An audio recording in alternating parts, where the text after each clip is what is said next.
Bonjour, nous voici arrivés au 11e exercice. Vous allez voir, il est assez simple. Il y a juste des lignes à tracer. On a vu comment le faire. On pourrait faire la partie de gauche, la partie de droite des assemblées après. Il y aura un petit souci, c'est pour faire le bas là, les deux diagonales qui se rejoignent. Et il y aura deux façons de trouver comment le faire. Je vous les montre plus tard.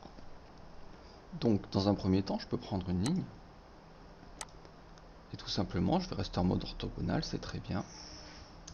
Taper 40, 10, 25, 15, 25, 30, 30, 10, 11 et 20. Ici, petit piège, j'enlève l'orthogonale. Si je veux faire cette diagonale, c'est pas un piège en soi, mais j'ai beaucoup d'élèves qui font l'erreur. Donc j'ai une valeur de 46, je vais faire la touche Tab pour passer sur les degrés. Alors attention, le 49 est mesuré depuis la verticale. C'est 49 degrés dans ce sens. Venant d'ici, comme dans un angle droit il y a 90 degrés et je suis dans un repère orthogonal, c'est facile à voir, il reste 41 degrés à mettre pour compléter. Donc c'est 41 non pas 49 qu'il faut rentrer ici.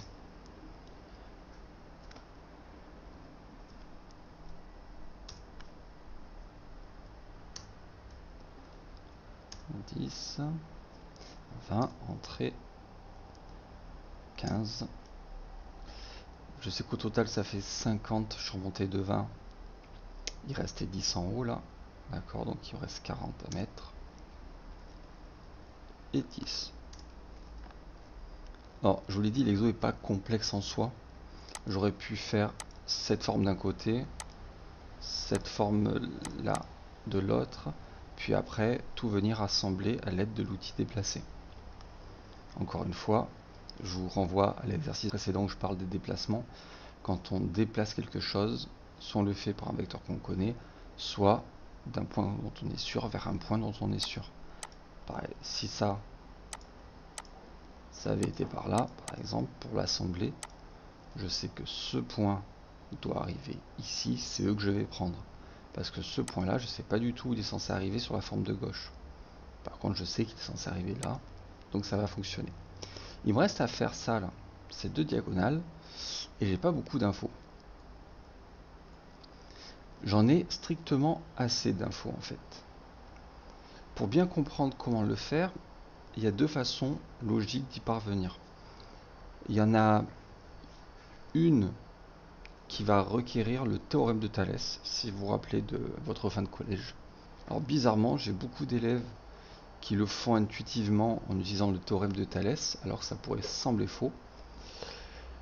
Tout simplement, imaginons que j'ai... voilà, si je connais ces deux angles, en soi, ça ne me donnera pas l'angle qui est ici. D'accord? J'ai une forme qui vient là. Pour connaître cet angle-là, pour arriver à connaître cet angle-là, il faudrait que je connaisse celui-ci par rapport à l'horizontale. Là, si lui fait 130 degrés, forcément, quelque chose d'horizontal, c'est 180 degrés, il me manque 50. Hein. Dans mon dessin, je ne connais absolument pas ni l'angle de ce côté, ni l'angle qui est ici. Donc ça va être très dur de le dessiner, comme ça. Mais il existe quelque chose qu'on a dû voir tous au collège et qui s'appelle le théorème de Thalès. Le théorème de Thalès dit que quand deux triangles ont deux de leurs côtés qui sont collinéaires et que leur troisième côté est parallèle entre eux, alors ces deux triangles sont dits semblables. Or semblable, ça veut dire quoi? Ça veut dire que si je fais des rapports entre AB divisé par AD ou AC divisé par AE, on va avoir les mêmes proportionnalités, le même résultat. D'accord? Puisqu'en fait, les deux triangles sont strictement proportionnels.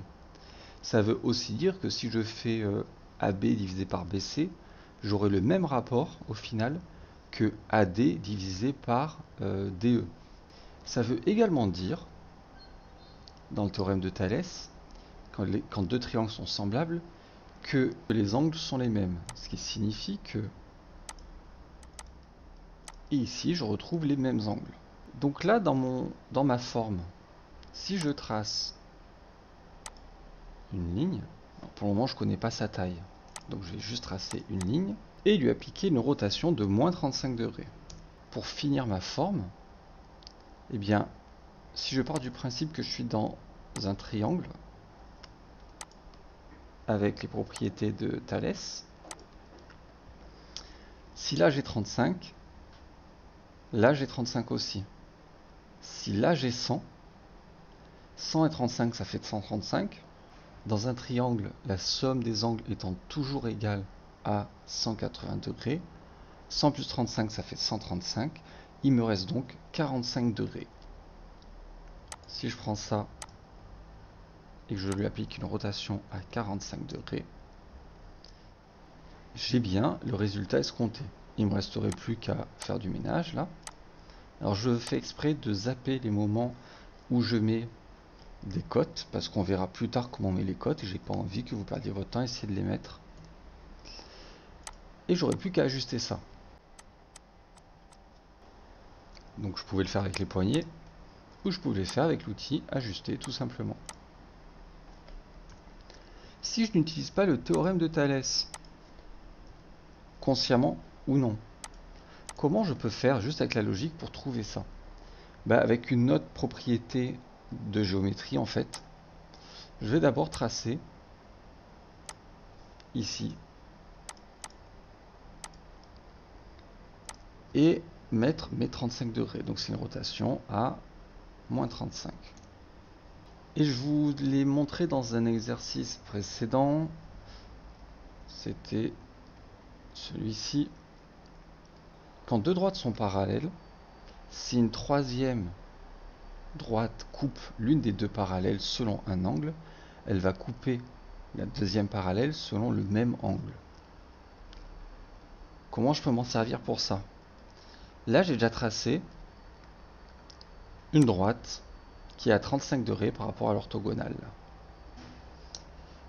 Je vais lui appliquer une rotation de 100, puisque je sais que de là à là, je vais avoir 100 degrés. Je ne sais juste pas où est ce point. Donc là, en l'occurrence, il va falloir que je fasse tourner de moins 100. J'ai pris un point vraiment n'importe où. Je vais faire une copie pour garder mon trait de base. Je vais faire moins 100. Et avec mon histoire de parallèle, je sais que là, j'ai 100 degrés. Ma droite est donc quasiment juste, c'est juste qu'elle passe pas au bon endroit. Je pourrais dessiner plein de parallèles de cette droite. Il suffit que je prenne l'outil copier. Et je peux faire des parallèles à cette droite. Alors je l'ai dit, quand deux droites sont parallèles entre elles, si une troisième droite vient couper une des deux parallèles, elle va couper la seconde parallèle selon le même angle. Ça veut dire que dès que je vais faire une parallèle à celle-ci, il y aura toujours 100 degrés entre cette droite et une parallèle à celle-ci. Or, il n'existe qu'une droite au monde qui soit parallèle à celle-ci et qui passe par ce point. Là, j'aurai toujours mes 100 degrés. Et du coup, mon dessin est fini, il est juste. Ça, j'en ai plus besoin. Et j'ai plus qu'à ajuster. Consciemment ou non, ces propriétés géométriques, on les utilise tout le temps. D'accord? On les a formalisées quand on était au collège, dans des propriétés géométriques, comme le théorème de Thalès. Mais on les utilise tout le temps.